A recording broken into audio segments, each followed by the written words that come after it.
Hey guys. So yesterday we talked about how Rehoboam is basically got fired by all the people. They're not going to let him be king anymore. Actually, one tribe still lets him be king. He gets to be in charge of Jerusalem, and Jerusalem's pretty important because what does Jerusalem have in it that Solomon spent 7 years building? Who can remember that? So Jerusalem has something pretty important in it. So that's part of what we're going to talk about today. Rehoboam. Now, remember there was a prophet that went to Rehoboam and he tore his cloak up and gave him 10 of the pieces and said, "You're going to be in charge of this many of the tribes of Israel. God's going to give to you." So, sure enough, after all the people rebel against Rehoboam, they're like, "Shoot, you're not my king. You're going to still make me work like your dad did." So everybody rebels. So when all the Israelites heard that Jeroboam had returned, they sent and called him and assembled and made him king of all Israel. Only the tribe of Judah remained loyal to David. So tribe of Judah is still with Rehoboam. All the other tribes are going to make Jeroboam their king. Okay? So Jeroboam starts doing what a good king would do. At the very beginning, he starts building the cities and taking care of the cities. Like if, say, somebody was going to be king of Athens, and they became king, and they started like, okay, we got to tear down these old factories, and we're going to make houses for the poor people, and we need more policemen because there's some guys that need to get put in jail, and there's not enough. He started taking care of business, which is cool. He started building the cities and working in the towns. But he really had this nagging worry. He was worried that everyone from his tribes were going to want to go back to Jerusalem because the temple was in Jerusalem and they loved to worship the Lord, and he thought eventually they're going to start going back and they're just going to let Rehoboam be their king again because they want to go back. So he's like, I got to figure out a way to keep them from going back to Jerusalem. So he sought advice from his friends. After seeking advice, the king made. Okay, I want you to guess, who did he seek advice from previously?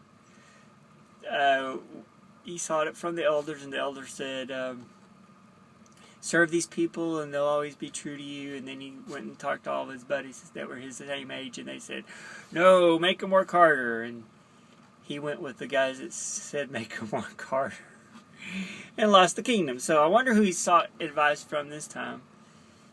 You'd think he'd get smart, but I think he didn't. I think he sought advice from the stupidest person on the face of the planet. So he sought advice, and this is what he did. He made 2 golden calves. He said to the people, "It is too much for you to go to Jerusalem. Here are your gods, O Israel. These brought you out of Egypt, these golden cows."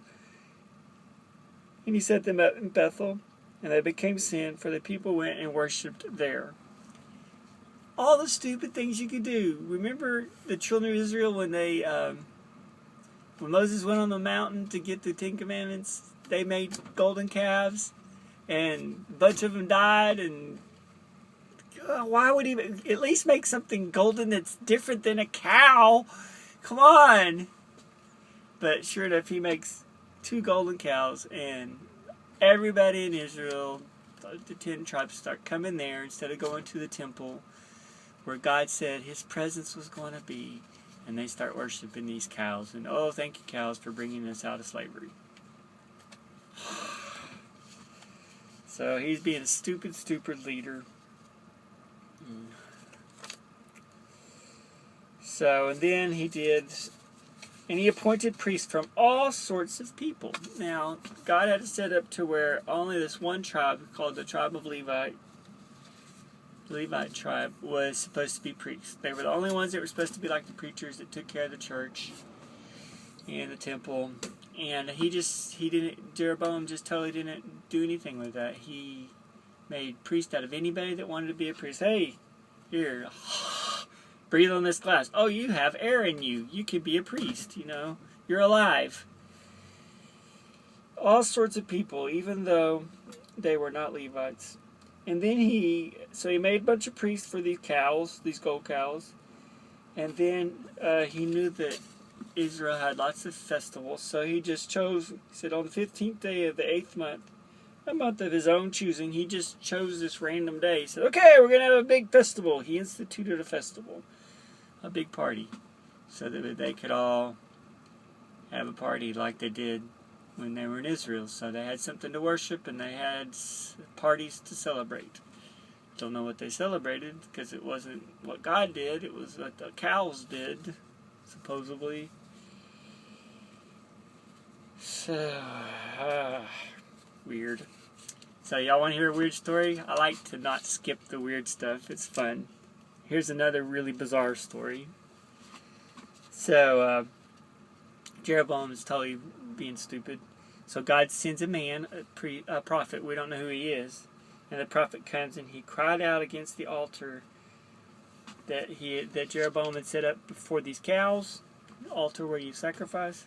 He cried out against the altar by the word of the Lord, this prophet. He said, O altar, this is what the Lord says. A son named Josiah will be born to the house of David. Josiah kicks butt. He's an awesome king. And we'll get to talk about him later. So, Josiah's coming is what he said. And Josiah is going to take all these priests that are worshiping idols and he's going to put them on the altar and he's going to burn them. And he says, men's bones will be burned on this altar. And just so for a sign for you, this is the sign the Lord has declared. The altar is going to split apart and the ashes will be poured out. So Jeroboam gets really ticked off and he puts his hand out, he says, Caesar! Right? And God immediately causes his hand to shrivel and stay that way. So, imagine how hard it'd be to your hands like this the rest of your life. Be a bummer, wouldn't it? I gotta go.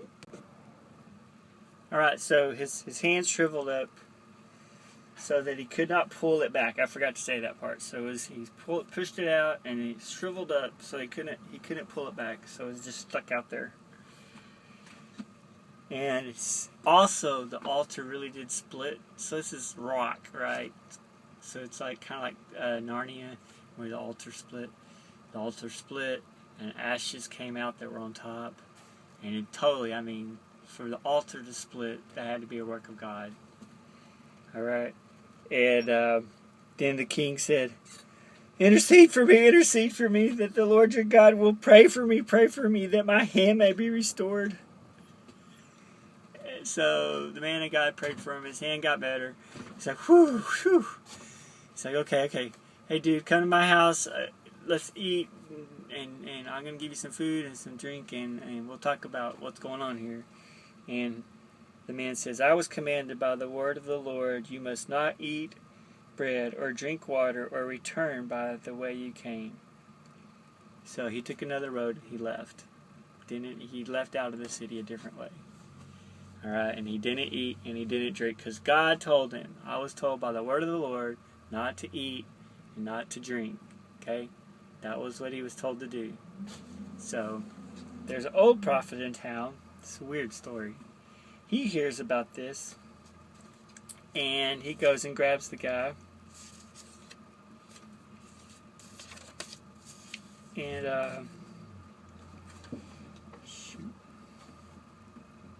he goes and grabs it. He's an old prophet and he tells his boys, get my donkey ready. He saddles up and he runs out and he says, are you the man of God who came to Judah? He said, I am.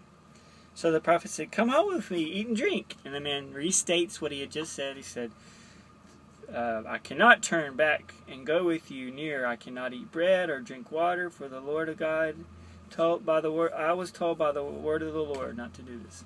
Okay. And the man, the old prophet, lies. And he says, an angel said to me, I am too a prophet. An angel said to me by the word of the Lord, bring him back to your house so that he may eat and drink. But he was lying to him. So the man of the Lord that had just done this awesome thing, the altar had torn in two, the king's hand had shriveled up and got healed in the same day. This man that had been so awesome about obeying God believes this other person, old prophet. So he goes home with him, and while he's eating and drinking, which he wasn't supposed to do, the word of the Lord really comes to the old prophet that had just told a lie to him. He really starts talking what the Lord really said this time, the truth. This is what the Lord says. You have defied the word of the Lord. Have not kept my command the Lord your God gave you. You came back and ate bread and drank water in the place where you were told not to drink. Therefore, your body will be buried in the tomb of your fathers. So, because you did what I said you were going to do, you're going to die. The first time I talked to you, it was a lie. The second time I'm talking to you, it's totally the truth. And since you disobeyed, because it's all my fault, you listened to me, old man, God's going to kill you. And sure enough, the guy goes, and he, on his way as he's leaving, a lion comes out and he mauls him with, I don't know what that is, just bites him or scratches him, but kills him. And he's laying on the ground, and people are walking by, and they see him, and they see the donkeys there, there's a lion there, and there's a guy sitting there killed.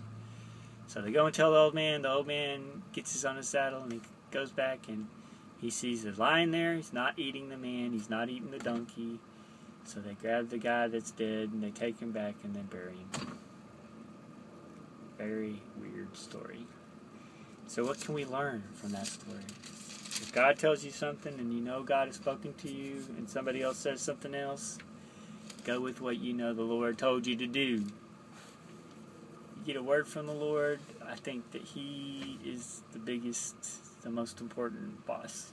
Do what He says.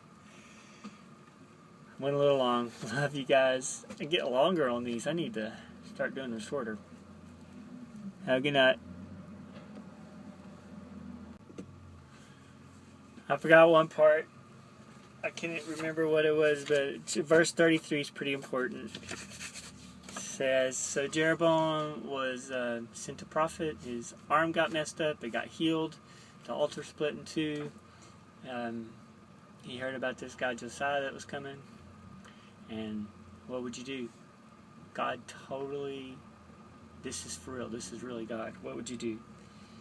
Jeroboam. Even after this, Jeroboam did not change his evil ways.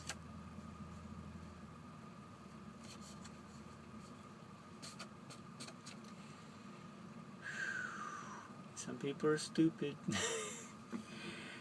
They just are going to be sinful and not serve God. And it's sad. It's very sad.